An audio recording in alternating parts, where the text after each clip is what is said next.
बीच में उपस्थित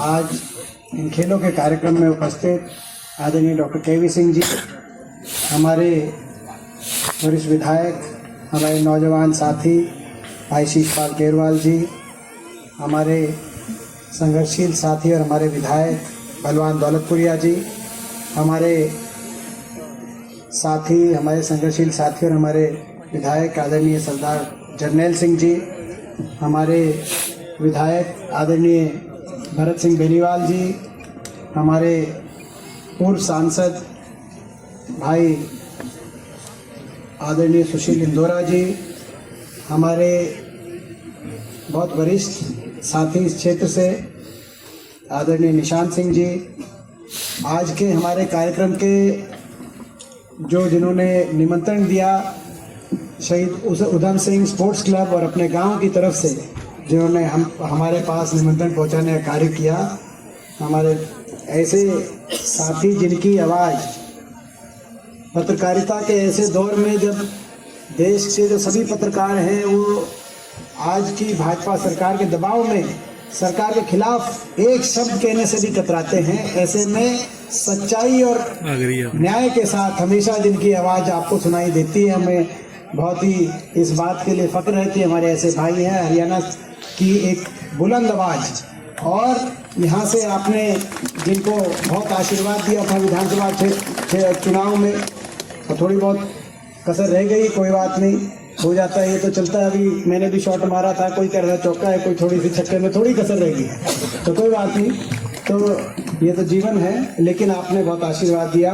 हमारे भाई सर्वमित्र कंबोज जी, हमारे पूर्व विधायक आदरणीय किशन कंबोज जी, हमारे संघर्षशील साथी जसवंत कसवा जी, राम सिंह बेनीवाल जी, सुमन शर्मा जी, पवनदीप कौर जी, हमारे सरपंच साहब भूपेश जी, मनीष ढिल्लो जी, लखा जी, हमारे ऋषिपाल कंबोज जी, हमारी बहन सीमा कंबोज जी, हमारे भाई मनीष जी, हमारे भाई संजय जी, हमारे सभी उपस्थित पितृतुल्य बुजुर्ग नौजवान साथी, माताएं बहनें, नौजवान साथियों, ज़्यादा लंबी क्योंकि बात या भाषण का नहीं, या तो खेलों का प्रोग्राम है, तो मैं आप सबको इस बात के लिए बहुत बहुत हार्दिक शुभकामनाएं देता हूँ। इतना अच्छा आयोजन, इतने 21 दिन तक खेल चलना कोई छोटी बात नहीं है, अगर पूरे गांव का सहयोग ना हो, और 60 टीम, तो 60 टीमों का ये टूर्नामेंट, 21 दिन का टूर्नामेंट बहुत बड़ा, ये तो वर्ल्ड कप से भी कम नहीं मानता मैं, वर्ल्ड कप भी इतना लंबा नहीं चलता। तो ये आपका गांव की भावना जो इस प्रतियोगिता को कराने में आपने दिखाई, उसके लिए पूरा गांव बधाई का पात्र है।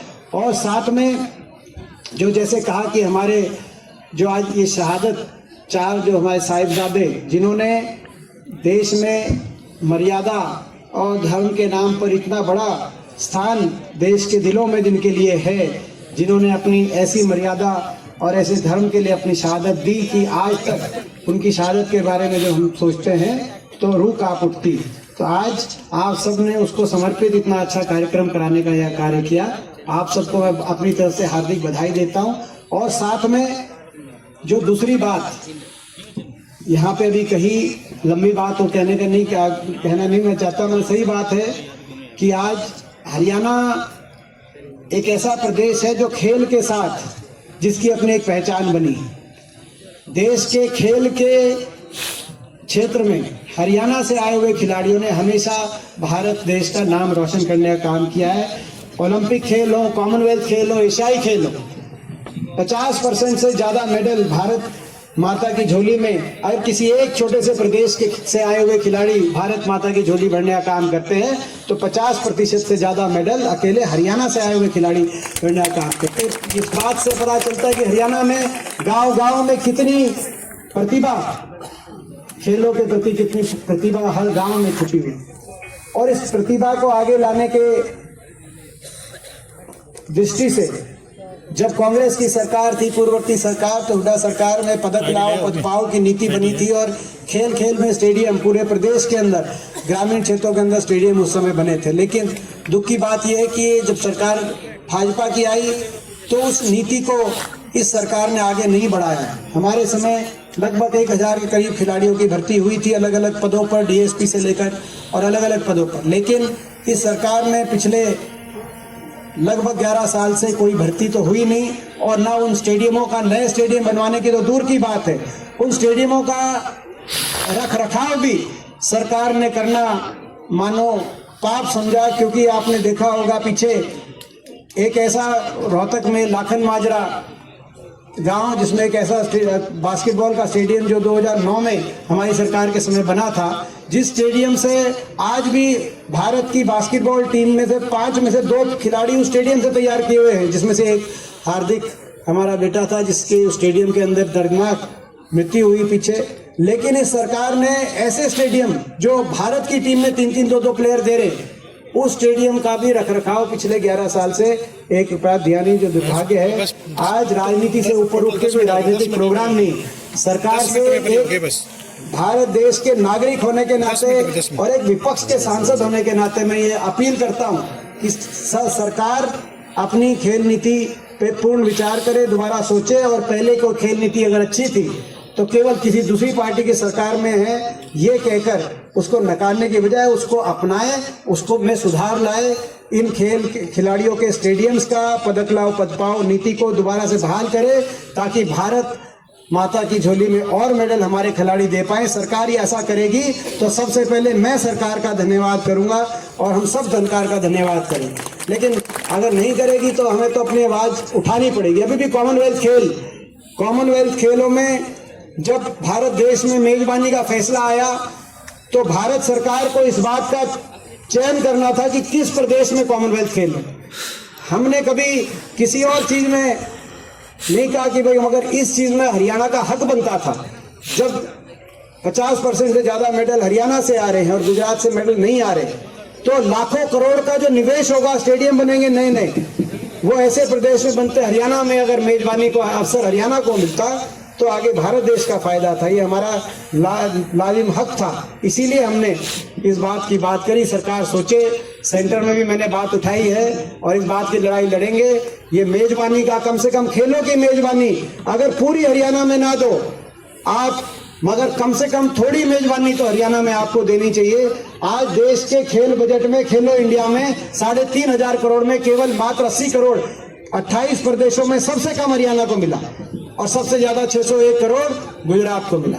सबसे कम बजट मिलने का कम से कम हमारा अधिकार नहीं है। कम से कम हरियाणा के खिलाड़ियों ने जो देश का नाम रोशन किया है, हमें अपना हक मिलना चाहिए। तो आज इस मौके पे वो संकल्प लेते हैं कि उसकी लड़ाई लड़ेंगे। और जो अपना खेल स्टेडियम है, यहाँ पर अभी सर्वमित्र भाई बता रहे थे कि जी इसका स्टेडियम का डेवलप करने का, इसमें घास लगे, आने वाले समय पवेलियन बने, ये स्टेडियम का थोड़ा सा विकास हो। ऐसे पूरे गांव की, हम सब की, शहीद उधम सिंह क्लब की, हमारी सबकी ये का प्रयास है। तो इस प्रयास में आप कुछ ना कुछ सहयोग जरूर, जैसा भी हो सकता है। तो ये बात ठीक है सर्वमित्र भाई कि हम विपक्ष में हैं, लेकिन मजबूत विपक्ष है, घबराने की जरूरत नहीं है। प्रजातंत्र है देश में और विपक्ष मजबूत है। जो सारे हमारे विधायक साथी बैठे हैं, इन सारे विधायकों के बल पर हमें विश्वास है कि जल्दी 2 महीने के बाद राज्यसभा का चुनाव होगा। अभी तो 5 के 5 राज्यसभा के सांसद भाजपा के हैं, सत्तारूढ़ दल के हैं, लेकिन अभी 2 महीने बाद चुनाव होगा।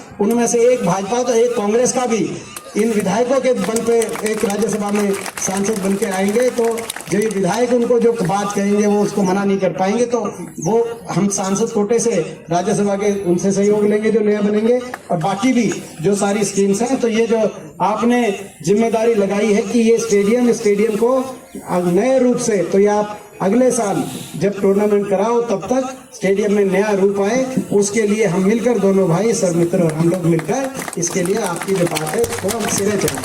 तो इन्हीं शब्दों के साथ एक बार फिर आप सबको आज इस अच्छे आयोजन के लिए बहुत बहुत शुभकामनाएं। और अपने हमारे सर्वमित्र भाई नौजवान साथी है, पहली इन्होंने बहुत अच्छा पत्रकारिता में आपका नाम रोशन किया। इनको एक ईमानदार और निडर पत्रकार के रूप में, एक जो शब्द है ना ईमानदार और निडर, ये ऐसी स्टैंप है। आज के जमाने में ये स्टैंप नहीं लगती किसी पे आसानी से, मगर इन पे ईमानदारी की भी स्टैंप है और निडरता की भी स्टैंप है।